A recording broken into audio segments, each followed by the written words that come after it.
Hello, thank you for joining me in this week's podcast. I hope you're going to enjoy the training material contained within. Any questions? Get in touch. Mail at learningbritishaccent.com. Section 1. Improve your British English pronunciation instantly with this noun-verb trick. Proper syllable stress is essential for good pronunciation and comprehension in English. One key area that trips up many learners is knowing when to stress different syllables in words that can function as both nouns and verbs. Though spelled the same, nouns and verbs often have different stress patterns. The key rule to remember: for nouns, stress is usually on the first syllable. For verbs, stress is often on the second syllable. Understanding this difference can help avoid confusion and improve pronunciation. So let's look at some examples. Decrease, decrease. As a noun, it's decrease. The decrease in costs allowed more budget for other projects. As a verb, it's decrease, decrease. We need to decrease spending to stay on budget. Noun, decrease. Verb, decrease. Insult. As a noun, it's insult, insult. That was a mean insult, you said. That was a mean insult, you said. As a verb, it's insult, insult. Please don't insult me like that. Please don't insult me like that. Permit or permit. As a noun, it's permit. You need a permit to park here. Permit. As a verb, it's permit, permit. The city won't permit parking without a permit. Import. As a noun, it's import, import. The import of foreign goods has risen steadily. Import. As a verb, it's import, import. They import tulips from Amsterdam. They import tulips from Amsterdam. Increase. As a noun, it's increase, increase. The increase in population has put a strain on resources. As a verb, it's increase, increase. We need to increase production to meet demand. We need to increase production to meet demand. Reject, reject. As a noun, it's reject, reject. I'll put this one in the reject pile. I'll put this one in the reject pile. As a verb, it's reject, reject. The journal rejected my research paper submission. The journal rejected my research paper submission. Reject, reject. Suspect. As a noun, it's suspect, suspect. The police brought in a suspect for questioning. As a verb, it's suspect, suspect. Officers suspect he may be involved in the crime. Officers suspect he may be involved in the crime. See the difference? Getting this stress correct is so important for proper pronunciation and comprehension. Section 2. Could your native language help your British accent?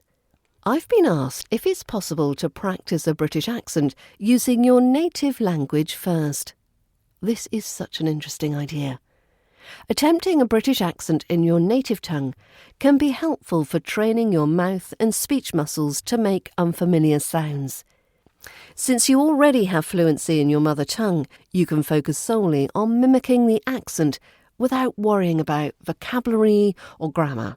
However, some sounds in a British accent may not exist in your own native language. Practice will still be needed to master pronouncing these new phonemes, but trying to adapt your native speak can get you closer to the melodic intonation and rhythms of British English. While your native language can lay helpful groundwork, regularly listening to and practicing with real British English will be key for mastering the accent. But attempting a British version of your mother tongue can be a useful starter technique. Happy practicing. Section 3. How to say hello in British English. When I used to watch the Queen on her televised visits to some sort of opening or event, I often wondered what on earth she has to say to all these different people she was introduced to.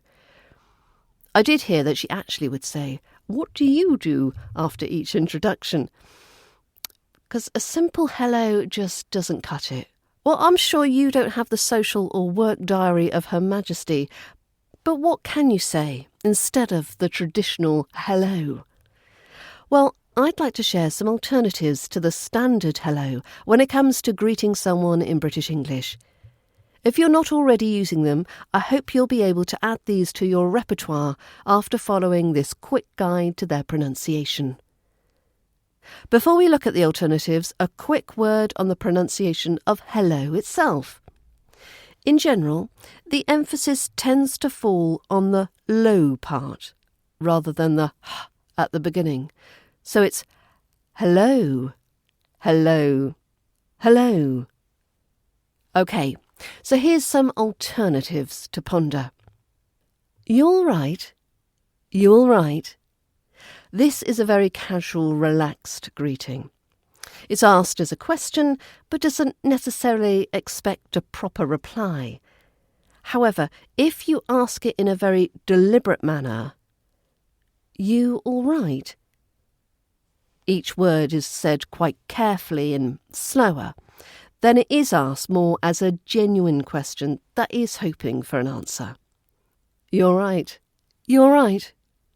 You all right? You all right? With regards to its pronunciation, often we don't hear the T at the end of all right, you all right, as it can become glottalized. So this is when the throat closes and it stops the sound. You all right? You all right? This glottalization is more familiar in London or South East accents. We tend to pronounce the T more in RP. You all right? You all right? And of course, we can completely lose that you at the beginning, so it just becomes all right? All right? Number 2. How's it going? How's it going? Now, as you say this greeting, you'll notice that we're linking the first two words together, so the sound changes a little and sounds more like how's it? How's it? How's it going? How's it going? This connected speech makes it sound much more natural. How's it going?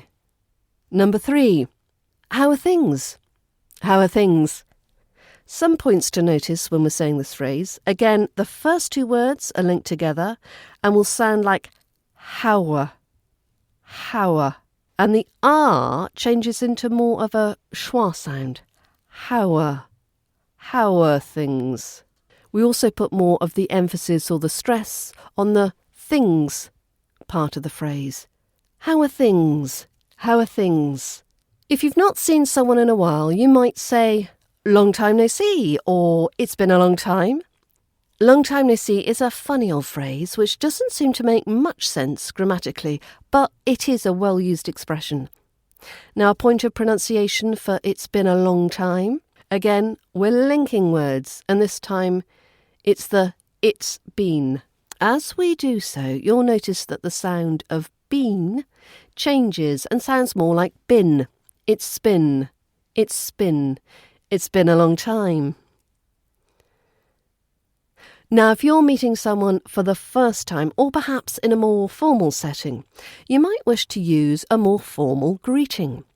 Of course, hello is still totally fine, but maybe good morning, good afternoon, good evening would be more appropriate depending on the situation.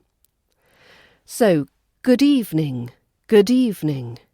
So this sounds like good evening, good evening. So it's all running into one another.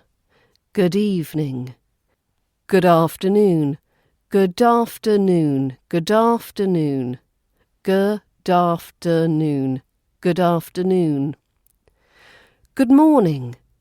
Now I find this one is slightly different to the previous two as it's harder to blend the D with the M. So the D is pronounced a little bit more clearly in this one than it was with the other two options. Good morning, good morning, good morning. How do you do? How do you do? This is quite old-fashioned, but you still hear it in more formal occasions. The middle do in this phrase runs into the U, and we have now an introduction of a more J sound. How'd you do? How'd you do?